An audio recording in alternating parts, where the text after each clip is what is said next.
Hi friends, welcome to SAM Institute Daily Current Affairs 2025 April 20. Today Current Affairs headlines. మరి మీరందరికీ శుభవార్త and మీకు మాకు కూడా ప్రతి ఒక్కరికి హ్యాపీనెస్ అయిన డిఎస్సి నోటిఫికేషన్ ఆంధ్రప్రదేశ్లో రానే వచ్చిందన్న 16,000కు పైగా పోస్టులు. ఈసారి నీ ప్రిపరేషన్ వేగాన్ని కొనసాగించు, గ్యారంటీగా ఈసారి డిఎస్సిలో విజయం సాధించాలి. సమయం తక్కువ ఉందని నీకు ఒక్కసారి మైండ్ను తీసేయి. ఎంత సమయం ఇచ్చాడు కాదు, మన ప్రిపరేషన్ వేగాన్ని ఎంత వేగంగా కొనసాగిస్తూ ఉండాలి, ఎంత వేగంగా ప్రిపేర్ అవుతూ ఉండాలి, మన ప్లస్ ఏంటి మైనస్ ఏంటి ఈసారి చూపించనానా.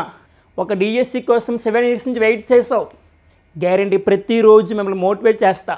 మీరు విజయం సాధించినంత వరకు ఈ కరెంట్ అఫైర్స్ పర్పస్ మన SAM ఇన్స్టిట్యూట్ తరఫున daily PDF and background current affairs అన్నీ ఇస్తాం. గ్యారంటీగా మీ విజయానికి అనేది మన SAM ఇన్స్టిట్యూట్ కరెంట్ అఫైర్స్ 100కి 100% ఉపయోగపడతాయి. మీరు చేయవలసిన ఒకే ఒక పాయింట్, మీ ఫ్రెండ్స్ అందరికీ షేర్ చేయండి నాన్న, లైక్ చేయండి తప్పనిసరిగా. మీ సపోర్ట్ వల్ల ఇంకా మంచి కంటెంట్ మీకు ఇస్తాం. ఒక కరెంట్ అఫైర్సే కాదు, గతంలో జరిగిన పాయింట్స్ లింక్ చేసి జీకే కూడా యాడ్ చేసి మీకు ఇస్తున్నాను. ఎందుకంటే మనకి డిఎస్సిలో ప్రధానంగా కరెంట్ అఫైర్స్ మరియు దాని బ్యాక్గ్రౌండ్ కావాలి అంటే ప్రధానంగా స్టాక్ జీకే కూడా యాడ్ చేయాలి. ఓకేనా? ఈసారి చాలా హ్యాపీగా ప్రిపేర్ అవ్వండి, మీ ప్రిపరేషన్ వేగాన్ని కొనసాగిస్తూ ఉండండి. మరి ఇప్పుడైనా సరే మంచిగా చదవండి అన్న. ఓకేనా? డైలీ 12 గంటలు 15 గంటలు ఎంతైనా పర్లేదు, ఎంత సమయాన్ని తీసుకో, కానీ నీకు జాబ్ రావాలి. సరే, టుడే కరెంట్ అఫైర్స్ హెడ్లైన్స్. దీంట్లో ఫస్ట్ వన్, భారత వన్యప్రాణి సంరక్షణ సంస్థ వార్తలో ఉంది. డబ్ల్యూఐఐ వార్తలో ఉంది. అంటే wild life institute of India, wild life institute of India వార్తలో ఉంది. ఎందుకు వార్తలో ఉంది మాట్లాడదాం. మనకి గ్యారెంటీగా గతంలో డిఎస్సిలో వన్యప్రాణి సంరక్షణ చట్టం ఎప్పుడు ఏర్పాటైంది, 1972 అని మాట్లాడుకున్నాం. Project tiger 1973, project elephant 1992 and NTCA national tiger conservation authority 2005. ఈ 4 బిట్స్ కూడా గత డిఎస్సిలో వరుస క్రమంలో వచ్చానన్న. ఆన్లైన్ మోడ్లో జరిగిన ఎగ్జామ్ లాస్ట్ టైం చూడండి మీరు ఒక్కసారి ప్రశ్న పత్రాలు, మీకు ఎంతవరకు ఉపయోగపడుతుందో అవన్నీ చెప్తాం మేము. సరే, నెక్స్ట్ వన్ మనం చూసుకుంటే బోట్స్వానా దేశం నుంచి భారత్కు చీతాస్. ఇటీవల కాలంలో చీతాస్ ప్రతిసారి వార్తల్లోకి వస్తున్నాయి. ఒక పాయింట్ మరలా వార్తల్లోకి వస్తే రేపు ఎగ్జామ్లో వచ్చే అవకాశం ఉంది గ్యారెంటీగా 100కి 100%. కరెంట్ అఫైర్స్ అంటే ఒక విషయం నెంబర్ ఆఫ్ టైమ్స్ మరలా రావాలి, అలాంటి విషయాన్ని వదలకూడదు మనం. చీతాస్ ఇటీవల కాలంలో అసలు చీతాస్ అంటే ఏం గుర్తు రావాలి? కూనో నేషనల్ పార్క్ మధ్యప్రదేశ్ గుర్తు రావాలి. ప్రపంచంలో చీతాస్ ఎక్కువ ఉన్న దేశం నమీబియా అని మాట్లాడుకున్నాం. ప్రాజెక్టు చీతాలో భాగంగా 2022 సెప్టెంబర్ 17వ తారీఖున నమీబియా దేశం నుండి భారతదేశానికి చీతాస్ తీసుకొచ్చారు 8, దాంట్లో ఆడ 5 మగ 3 ప్రధానంగా మాట్లాడుకుంటే. నెక్స్ట్ వన్ 2023 ఫిబ్రవరిలో మరొక 12 సౌత్ ఆఫ్రికా. ఇప్పుడు మరొక దేశం నుంచి 8 వస్తున్నాయి. మొత్తం 2 విడతలుగా. బోట్స్వానా దేశం పేరున బోట్స్వానానడి అనమ్మ, బోట్స్వానా. సరే, next current affairs. Bharat GDP వృద్ధి రేటు 6.4%గా ఇటీవల కాలంలో ఏ సంస్థ వారు అంచనా వేశారు? భారతదేశం యొక్క జీడిపి వృద్ధి రేటుని ఆయా సంస్థలు ఆయా బ్యాంకులు అంచనా వేస్తాయి. మీకు మరలా చెప్తున్న జీడిపి వృద్ధి రేటు ఏ సంస్థ అంచనా వేసింది గుర్తుపెట్టుకోవాలి. ప్రధానంగా ఎగ్జామ్కి వెళ్ళే ముందు ఆ నెంబర్ ఉందా, పర్సెంటేజ్ ఉందా లేదా చూసుకోవాలి. ఓకేనా? గత డిఎస్సిలో ప్రపంచ ఆర్థిక వ్యవస్థలో ప్రథమ స్థానం కలిగిన దేశం, ప్రపంచ ఆర్థిక వ్యవస్థలో ప్రథమ స్థానం కలిగిన దేశం అమెరికా. భారతదేశం ఎన్నో ప్లేస్లో ఉందమ్మా? ప్రజెంట్ 5వ ప్లేస్లో ఉంది. Bharat, China, Japan, Germany and ప్రధానంగా మాట్లాడుకుంటే ఇండియా అంటాం. ఇప్పుడు మరలా మారుతుంది, నెంబర్ మారుతుంది చూసుకోవాలి. జీడిపి వృద్ధి రేటు అప్పుడు వేరు ఇప్పుడు వేరు. ప్రజెంట్ ఫస్ట్ ప్లేస్ గుర్తుపెట్టుకో, నెక్స్ట్ ఇండియా ప్లేస్ గుర్తుపెట్టుకో, సరిపోతుంది. ఓకే ఫ్రెండ్స్, నెక్స్ట్ వన్ ఆదర్శ సంస్కృత గ్రామ కార్యక్రమం. ఈ సంస్కృత భాషని పెంపొందించడానికి దాని ఇంపార్టెన్స్ ఏంటి తెలియజేయడానికి ఇటీవల కాలంలో ఒక రాష్ట్రం వార్తల్లోకి వచ్చింది. గుర్తుపెట్టుకో, ఆదర్శ సంస్కృత గ్రామ కార్యక్రమం వార్తలో ఉంది. ప్రధానంగా ఏ రాష్ట్రం అంటే ఉత్తరాఖండ్ రాష్ట్రము. ఆవును జాతీయ ఇటీవల కాలంలో ఆవును రాష్ట్రీయ జంతువుగా ప్రకటించే ఏ రాష్ట్రం? ఉత్తరాఖండ్. భారతదేశంలో సంస్కృత అధికార భాష కలిగిన రాష్ట్రం Uttarakhand. Valley of flowers Uttarakhand, Dehradun అంటాం కదా.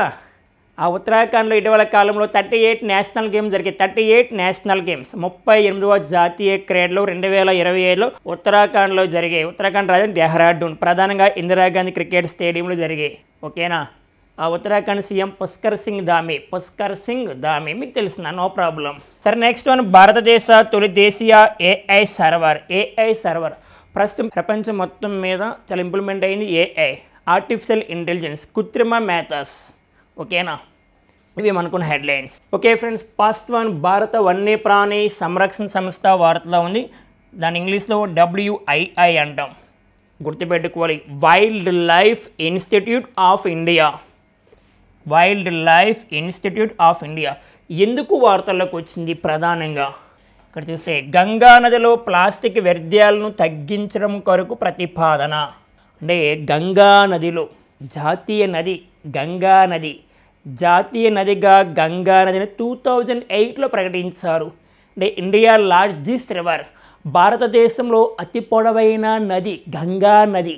దానికి డిస్టెన్స్ 2525 km. ఓకేనా, అలాంటి గంగా నదిలో ప్లాస్టిక్ వ్యర్థాలు ఎక్కువ అవుతున్నాయి. వాటిపైన పరిశోధన చేయడానికి లేటెస్ట్గా ఎవరు వచ్చారు, ఏ సంస్థ వారు పరిశోధన చేశారంటే భారత వన్యప్రాణి సంరక్షణ సంస్థ వారు. ఇటీవల కాలం మనం చూసాం గోదావరి పరిసరాల కాలుష్యం ఎక్కువైందని, దానిపైన పరిశోధన చేసింది IIT Hyderabad. Next one, Nori అనే సంస్థ వారు వార్తల్లోకి వచ్చారు. మనకు ఐడియా ఉంది అంటే గతంలో చెప్పుకున్నాం. ఇప్పుడు భారత వన్యప్రాణి సంరక్షణ సంస్థ ఎందుకు వార్తలోని ప్రధానంగా గంగా నదిలో ప్లాస్టిక్ వ్యర్థాలను తగ్గించడం కొరకు ప్రతిపాదించారు. నదిలో వదిలేసిన పాత వలలను, చిరిగిపోయిన వలలను తెచ్చి అప్పగించే మత్స్యకారులకు నగదు బహుమానం ఇవ్వాలని నిర్ణయించింది. ఇది ఇంపార్టెంట్ పాయింట్. చాలామంది జాలర్లు ఏం చేస్తారంటే వారికి అవగాహన లేకపోవడం వల్ల, అంటే వారు చేపలు పట్టిన తర్వాత ఆ వలను అక్కడే వదిలేస్తారు. దానివల్ల ఏమవుతుంది, రానున్న కాలంలో ప్లాస్టిక్ అనేది ఎక్కువ అవుతుంది. ఈ ప్లాస్టిక్ ఎప్పుడైతే ఎక్కువ అవుతుందో పర్యావరణానికి హాని కలిగే అవకాశం ఉంది. ఇప్పుడు ఎవరైతే పాత వలలు దాంట్లో సముద్రంలో వదిలేయకుండా తీసుకొచ్చి గవర్నమెంట్ ఆఫ్ ఇండియాకి ఇస్తే ఏం చేస్తారంటే బహుమానం ఇస్తారు, నగదు బహుమతి ఇస్తారు, కొంత అమౌంట్ ఇస్తారు. నెక్స్ట్ పాత వలలు పశ్చిమ బెంగాల్ ఎక్కువ ఏ సముద్రాలు పాత వలలు ఒగ్గేస్తున్నారు, ఆ సముద్రంలో అవగాహన లేకపోవడం వల్ల మత్స్యకారులు. ఫస్ట్ ప్లేస్ అంటే వెస్ట్ బెంగాల్ 4690 ఉన్నాయంట. అంటే వారు గుర్తించారు ఆ సర్వే ప్రకారం. నెక్స్ట్ వన్ ఉత్తరప్రదేశ్ సెకండ్ ప్లేస్లో ఉందామా 2131. అండ్ థర్డ్ వన్ బీహార్ 1194 పాత వలలను గుర్తించారు. ఓకేనా, నెక్స్ట్ వన్ దాదాపు 30 లక్షల మంది మత్స్యకారులు పేదరికము, నెక్స్ట్ అవగాహన లేకపోవడం వలన వదిలేస్తున్నారు. వారి పేదరికము, వారికి నెక్స్ట్ వన్ అవగాహన లేకపోవడం వల్ల అని అవేర్నెస్, అంటే పర్యావరణానికి ఎటువంటి ప్రమాదం జరుగుతుందో అని అవేర్నెస్ లేదు వాళ్ళకి. ఓకేనా, ఇటీవల కాలంలో ప్రధానంగా భారత వన్యప్రాణి సంరక్షణ సంస్థ గంగా నదిలో ప్లాస్టిక్ వ్యర్థాలను తగ్గించడం కొరకు ఒక ప్రతిపాదన తీసుకొచ్చింది అని గుర్తుపెట్టుకోవాలి. ఇక్కడ మనం చూసుకుంటే గంగా నదిని జాతీయ నదిగా 2008లో ప్రకటించారు. దీనికి డిస్టెన్స్ 2525 km. మైండ్లో రావాలి 25. ఓకేనా, మా ఆంధ్రప్రదేశ్ యొక్క లోక్సభ స్థానాలు 25. నెక్స్ట్ ఆంధ్రప్రదేశ్తో పాటు సమానంగా ఉన్నది రాజస్థాన్ యొక్క లోక్సభ స్థానాలు కూడా 25. ఓకేనా, ప్రస్తుతం ఇండియాలో ఉన్న హైకోర్టుల సంఖ్య లింక్ చేస్తూ ఉంటా పాయింట్ అమ్మా. భారతదేశంలో మొత్తం హైకోర్టులు ఎన్ని ఉన్నాయి? 25. భారతదేశంలో తొలి హైకోర్టు కలకత్తా హైకోర్టు 1862లో వచ్చింది. భారత రాజ్యాంగంలో భాగాల సంఖ్య కాన్స్టిట్యూషన్ పార్ట్స్ 25. జనవరి 25 నేషనల్ వాటర్స్ డే. ఆ జనవరి 25 మరొక importance national tourism day. Next one April 25 world malaria day. December 25 good governance day. ఇన్ని కవర్ చేసుకోవాలి. ఓకేనా, నెక్స్ట్ వన్ భారతదేశంలో 25వ రాష్ట్రంగా దేని గుర్తించారు? గోవా ప్రాంతాన్ని 1961లో పోర్చుగీస్ వారు ఆపరేషన్ విజయ్ పేరుతో వదిలిపోయారు. మరి గోవాని రాష్ట్రంగా 25వ రాష్ట్రంగా ఎప్పుడు ప్రతిపాదించారంటే 1987లో 25వ రాష్ట్రం గోవా. ఇన్ని పాయింట్స్ కవర్ చేస్తూ ఉండాలి. సబ్జెక్ట్ అంటే ఇది. తప్పనిసరిగా మీ ఫ్రెండ్స్ అందరికీ షేర్ చేయాలి. నోటిఫికేషన్ వచ్చింది కావున చాలామందికి యూజ్ అవుతుందన్న గుర్తుపెట్టుకోండి. ఎందుకంటే జీకే అండ్ కరెంట్ అఫైర్స్ అని చాలా భయం వేస్తుంది. లాస్ట్లో ప్రిపేర్ అవుదాంలే అనుకొని 8 మార్కులు నన్ను ఎగ్జిట్ వరకు, స్కూల్ వస్తే 10 మార్కులు నెగ్లెక్ట్ చేసావంటే నువ్వు గ్యారెంటీగా ఫెయిల్ అయ్యే అవకాశం ఉంది. నేను తప్పుగా మాట్లాడలే. ఎందుకు అంటే చాలామంది నెగ్లెక్ట్ చేస్తూ ఉంటారు జీకే కరెంట్ అఫైర్స్ PI కూడా. ఈసారి అలాంటి తప్పు ఏం చేయవద్దు. ఓకేనా, okay friends, next current affairs మనం చూస్తే బోట్స్వానా దేశం నుంచి భారత్కు చేతాలు. మనకి 1952 సమయంలో 1952లో కంప్లీట్గా భారతదేశంలో చేతాస్ అంతరించిపోయాయి. అప్పటి నుంచి 2022 వరకు భారతదేశంలో చేతాస్ లేవు. అయితే మోడీ గారు అధికారంలోకి వచ్చిన తర్వాత 2022 సెప్టెంబర్ 17వ తారీఖున ప్రాజెక్టు చేతాలో భాగంగా, ప్రాజెక్టు చేత ఏ ఇయర్లో వచ్చిందంటే 1992 అనకూడదమ్మా. 1992 అంటే ప్రాజెక్ట్ ఎలిఫెంట్ గుర్తు రావాలి. ప్రాజెక్ట్ చేత అంటే మనకి 2022 గుర్తు రావాలి, 2022. దాంట్లో భాగంగా మనకి 2022 సెప్టెంబర్ 17వ తారీఖున నమీబియా దేశం నుంచి, నమీబియా దేశం అంటే ఆఫ్రికా ఖండంలో ఉంది, ఆఫ్రికా ఖండము. ప్రధానంగా నమీబియా దేశం నుంచి భారతదేశంలో కూనో నేషనల్ పార్క్ చేతాస్ తీసుకొచ్చారు. కూనో నేషనల్ పార్క్ అంటే మధ్యప్రదేశ్ రాష్ట్రం గుర్తు రావాలి. మరి 2022 సెప్టెంబర్ 17వ తారీఖున ఎన్ని చేతాలు తీసుకొచ్చారంటే 8.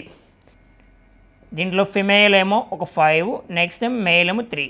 అంటే ప్రధానంగా మనకు నెంబర్ అవసరం లేదు, జస్ట్ ఎన్ని అంటే 8. నెక్స్ట్ మన ప్రాజెక్ట్ చేతాల భాగంగానే 2023 ఫిబ్రవరి సమయంలో 12 చేతాలు తీసుకొచ్చారు. 12. ఈ 12 చేతాలు మనకి సౌత్ ఆఫ్రికా దేశం నుంచి తీసుకొచ్చారు. ప్రస్తుతం ఇండియాలో 26 చేతాలు ఉన్నాయి, 26 చేతాలు. మరి చేతాలు అంటే మనకు గుర్తు రావాల్సింది మధ్యప్రదేశ్లో కూనో నేషనల్ పార్కు. ఇటీవల కాలంలో కూనో నేషనల్ పార్క్ నుంచి గాంధీ సాగర్ అభయ అరణ్యానికి కొన్ని చేతాలను తరలిస్తున్నామని ప్రకటించారు. ఎందుకంటే కూనో నేషనల్ పార్కులో ప్రాంతం అనేది సరిపోక, అంటే ప్రధానంగా అక్కడ ఏంటంటే అక్కడ ప్లేస్ సరిపోక నెక్స్ట్ మనం వేరొక ప్రదేశం తీసుకెళ్తున్నారు. ఇప్పుడు దాంట్లో భాగంగానే మరలా లేటెస్ట్గా బోట్స్వానా దేశం నుంచి భారతదేశానికి 8 చేతాలు రాబోతున్నాయి. అయితే 8 చేతాలు 2 విడతలుగా రాబోతున్నాయి.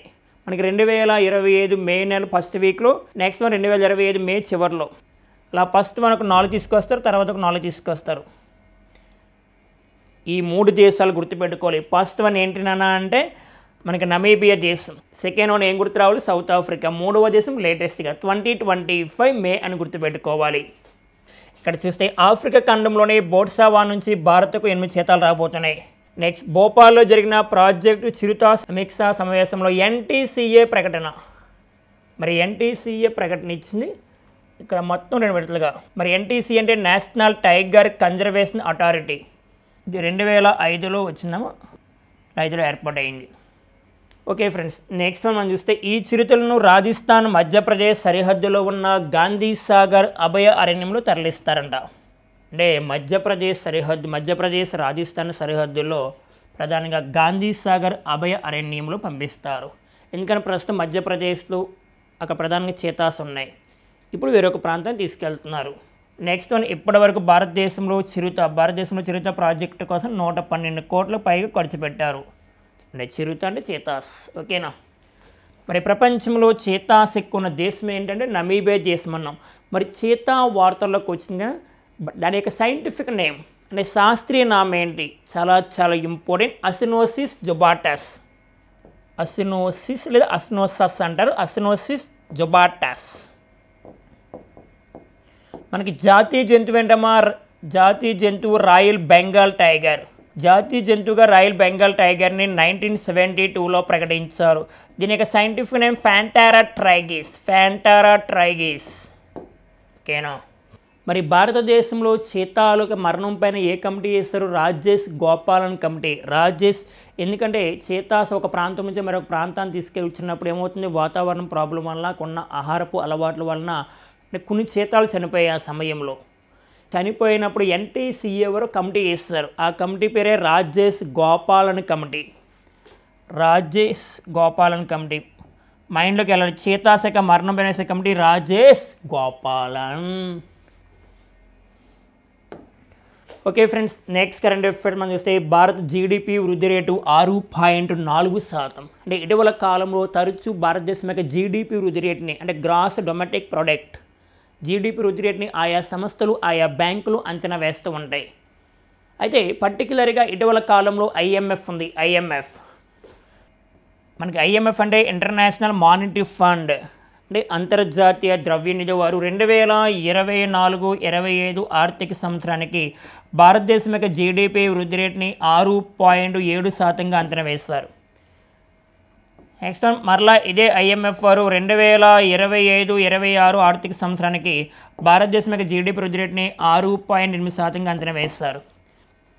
అంటే ఇటీవల కాలంలో భారతదేశం యొక్క జీడీపీ వృద్ధి రేటుని ఆయా సంస్థలు అవ్వచ్చు, ఏ సంస్థ అంటే వరల్డ్ బ్యాంక్ అవ్వచ్చు, ప్రపంచ బ్యాంకు అంటే వరల్డ్ బ్యాంక్ అంటే నెక్స్ట్ ఐఎంఎఫ్ అవ్వచ్చు, ఆర్బీఐ కానీ ఎస్బీఐ కానీ నెక్స్ట్ యుఎన్ఓ 6.6% అంచనా వేస్తుంది. అలా పర్టికులర్గా ఏ సంస్థ వారు అంచనా వేస్తున్నారు, ఒక మార్కు వచ్చే అవకాశం ఉంది, కానీ నెంబర్ మాత్రం మారుతూ ఉండదు. ఓకేనా. నెక్స్ట్ 2025-26 ఆర్థిక సంవత్సరానికి పిచ్ సంస్థ వారు పిచ్ కాదు నాన్న పిచ్ సంస్థ వారు ఎంత శాతం అంచనా వేశారంటే 6.4%. మరి ఇదే పిచ్ సంస్థ వారు 2026-27 ఆర్థిక సంవత్సరానికి 6.3% అంచనా వేస్తారు. అంటే 2026-27లో మరలా తగ్గే అవకాశం ఉంది. ఓకేనా.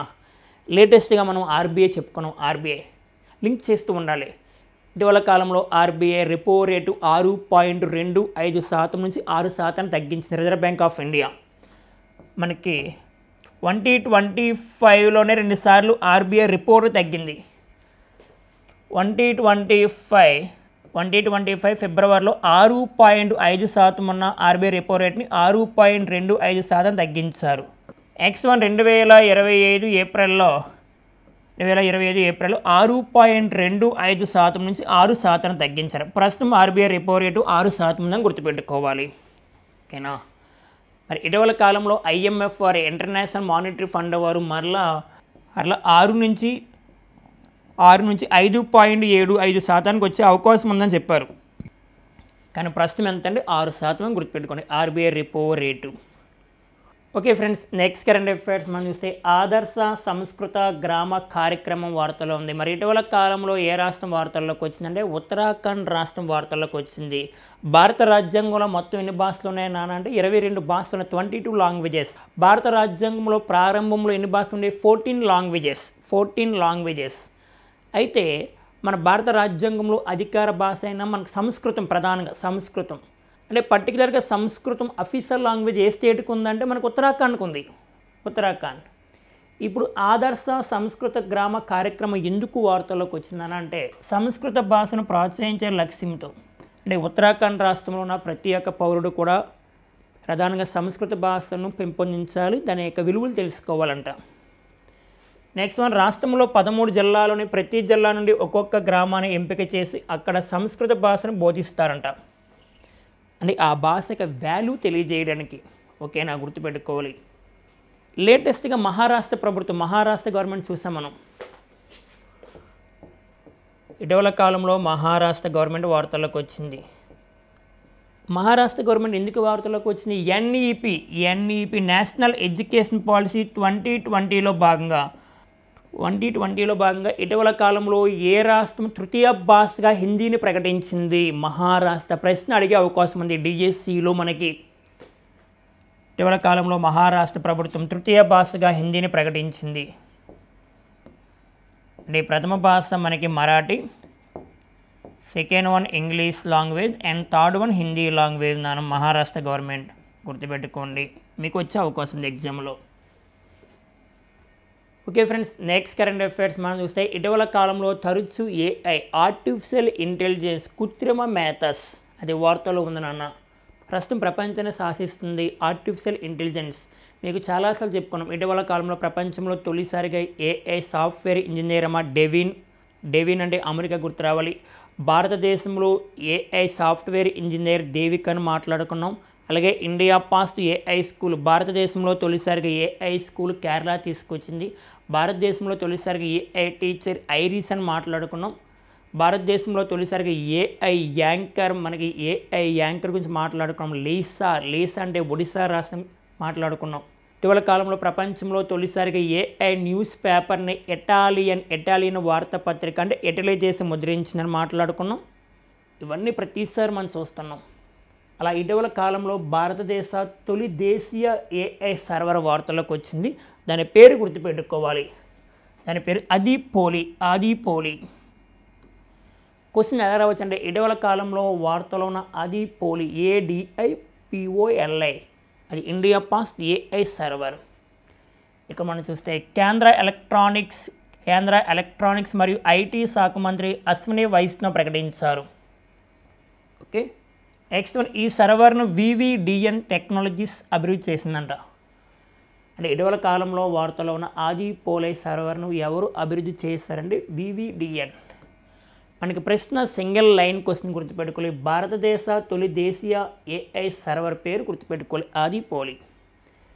మరి దేంట్లో భాగంగా దీన్ని తీసుకొచ్చారు? మేక్ ఇన్ ఇండియా కార్యక్రమంలో భాగంగా. మేక్ ఇన్ ఇండియా కార్యక్రమం. మేక్ ఇన్ ఇండియా మనకి 2014 సెప్టెంబర్ 25 వచ్చింది. 2014 సెప్టెంబర్ 25వ తారీఖున మేక్ ఇన్ ఇండియా స్కీమ్ ఏర్పాటైంది. మరి ఈ స్కీమ్ ఏర్పాటై 2024 సెప్టెంబర్ 25 నాటికి 10 ఇయర్స్ 10 సంవత్సరాలు పూర్తయింది. నెక్స్ట్ వన్, భారతదేశంలో వందే భారత్ ట్రైన్ కూడా దేంట్లో భాగంగా దేంట్లో భాగంగా ఏర్పాటు చేస్తున్నారంటే మనకు మేక్ ఇన్ ఇండియా కార్యక్రమం భాగంగా. మేక్ ఇన్ ఇండియా కార్యక్రమం భాగంగా. Okay friends, next current affairs మనం చూసుకుంటే ఒక వార్డ్రోబ్ అంటే ఇటీవల కాలంలో ఒక అంతర్జాతీయ వార్డ్రోబ్ వార్తలో ఉంది. దాన్ని 2025 మే 2వ తారీఖున మోడీ గారు ప్రారంభిస్తారు. ఎక్కడ ప్రారంభిస్తారంటే కేరళలో తిరువనంతపురము. ఆ వార్తలో ఉన్న వార్డ్రోబ్ పేరు గుర్తుపెట్టుకోలేదు, విజీ నజం అంతర్జాతీయ వార్డ్రోబ్. నెక్స్ట్, ప్రధాని మోడీ 2025 మే 2న తిరువనంతపురం సమీపంలో ప్రారంభిస్తారు.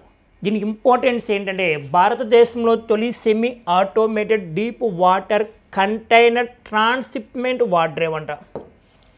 ఇటీవల కాలంలో మనకి మోడీ గారు 2024 సమయంలో వదావన్ వార్డ్రోబ్ని ప్రారంభించారు. వదావన్ పోర్టు ఎక్కడంటే ప్రధానంగా మహారాష్ట్ర. వదావన్ వార్డ్రోబ్ మనకి వడావన్ వార్డ్రోబ్ అంటే మహారాష్ట్ర గుర్తు రావాలి. అలాగే ఇటీవల కాలంలో ఇండియా లాంగెస్ట్ సీ బ్రిడ్జ్ వార్తలో ఉంది. అది ఎప్పటి నుంచో 2015 నుంచి వార్తలో ఉంది, మరలా వార్తలోకి వచ్చింది. అంటే ఇండియా లాంగెస్ట్ సీ బ్రిడ్జ్, భారతదేశంలో తొలి సముద్రపు బ్రిడ్జి అనే పేరు వార్తలో ఉంది. అది ఏంటి మీకు తెలుస్తున్నానా? దాని పేరు అటల్ సేటు. మరి అటల్ సేటు అంటే ప్రధానంగా ముంబై అని గుర్తుపెట్టుకోవాలి. నెక్స్ట్ కొన్ని వార్డ్రోబ్ల గురించి మనం మాట్లాడుకుంటే జవహర్లాల్ నెహ్రూ వార్డ్రోబ్ ఎక్కడుంది? ప్రధానంగా ముంబైలో ఉంది అన్న, ముంబై. నెక్స్ట్ ముంద్రా వార్డ్రోబ్ అంటే గుజరాత్ రాష్ట్రం గుర్తు రావాలి.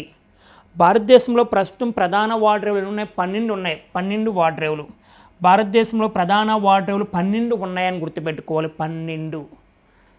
అండ్ 2000కు పైగా చిన్న వార్డ్రోబ్లు ఉన్నాయి. 2000కు పైగా చిన్న వార్డ్రోబ్లు కూడా ఉన్నాయని గుర్తుపెట్టుకోవాలి. Okay friends, next current affairs మనం చూస్తే ఒక విన్యాసం వార్తలో ఉంది. ఒక విన్యాసం వార్తలోకి వస్తే త్రివిధ దళాలు ఏ విన్యాసము ఎన్ని దేశాల మధ్య జరుగుతుంది? ఈసారి జరిగిన ఎడిషన్ అని చెప్పుకోవాలి. అంటే ఆర్మీ పర్పసా, ఎయిర్పోర్ట్సా, నేవీ అని గుర్తుపెట్టుకోవాలి. ఫస్ట్ విన్యాసం పేరు మనం చూసుకుంటే విన్యాసం పేరు బాలీ కాటన్ సైనిక విన్యాసం 2025. అంటే విన్యాసం అనేది ఒక సైనిక విన్యాసం నాన్న. మరి ఈసారి జరగబోతున్న ఎడిషన్ అంటే పాస్ట్ ఎడిషన్. మరి ఈ విన్యాసాన్ని ఏ దేశం ఏర్పాటు చేస్తుందంటే ఫిలిప్పైన్స్ దేశం ఏర్పాటు చేస్తుంది తొలిసారిగా. విన్యాసం పేరు బాలీ కాటన్. ఇక్కడ మనం చూస్తే ఫిలిప్పైన్స్ ఏప్రిల్ 21 నుంచి మే 9 వరకు నిర్వహిస్తుంది. మరి ఈ విన్యాసంలో కొన్ని దేశాలు పాల్గొంటున్నాయి. మరి ఆ దేశాలు ఏంటంటే అమెరికా, నెక్స్ట్ ఆస్ట్రేలియా, జపాన్ దేశాలు పాల్గొంటాయంట. బాలీకాన్ సైనిక విన్యాసం 2025 తొలి ఎడిషన్ ఎక్కడ జరగబోతుంది? ఫిలిప్పైన్స్ దేశంలో. ఫిలిప్పైన్స్ అంటే రామన్ మెగాసిస్ అవార్డు గుర్తు రావాలి. నెక్స్ట్ ప్రపంచ వరి పరిశోధన కేంద్రం కూడా గుర్తు రావాలి. ఫిలిప్పైన్స్ మనీలా గుర్తు రావాలి. ఇలా లింక్ చేస్తూ ఉండాలి. అంటే ఇటీవల కాలంలో వార్తలో ఉన్న విన్యాసాలు, ఫస్ట్ మన విన్యాసాలు ఎలా చదవాలంటే విన్యాసం పేరు, నెక్స్ట్ ఎన్ని దేశాల మధ్య జరుగుతుంది, అండ్ ఆర్మీయా, ఎయిర్ ఫోర్స్ అండ్ నేవీ అని గుర్తుపెట్టుకోవాలి. అంటే ప్రధానంగా మనకి ఇటీవల కాలంలో విశాఖపట్నంలో టైగర్ ట్రయాంప్ విన్యాసం వార్తలు ఉంది. టైగర్ ట్రయాంప్ భారత్ అమెరికా మధ్య జరుగుతుంది. ప్రధానంగా త్రివిధ దళాల విన్యాసం, ఆర్మీ, ఎయిర్ ఫోర్స్, నేవీ 3 దళాలు కూడా పాల్గొంటాయి. పర్టికులర్గా ఆర్మీ పాల్గొదు, పర్టికులర్గా ఎయిర్ ఫోర్స్ పాల్గొదు, 3 దళాలు పాల్గొంటాయి. గుర్తుపెట్టుకోలేదు. టైగర్ ట్రయాంప్ విన్యాసం అంటే అమెరికా, ఇండియా, దీంట్లో 3 దళాలు పాల్గొంటాయి. ఆర్మీ, ఎయిర్ ఫోర్స్, నేవీ వారు పాల్గొంటారు. ఓకేనా, చాలా ఇంపార్టెంట్. ఓకే ఫ్రెండ్స్, ఈరోజు ఉన్న కరెంట్ అఫైర్స్ మీ ఫ్రెండ్స్ అందరికీ షేర్ చేయండి, లైక్ చేయండి. All the best.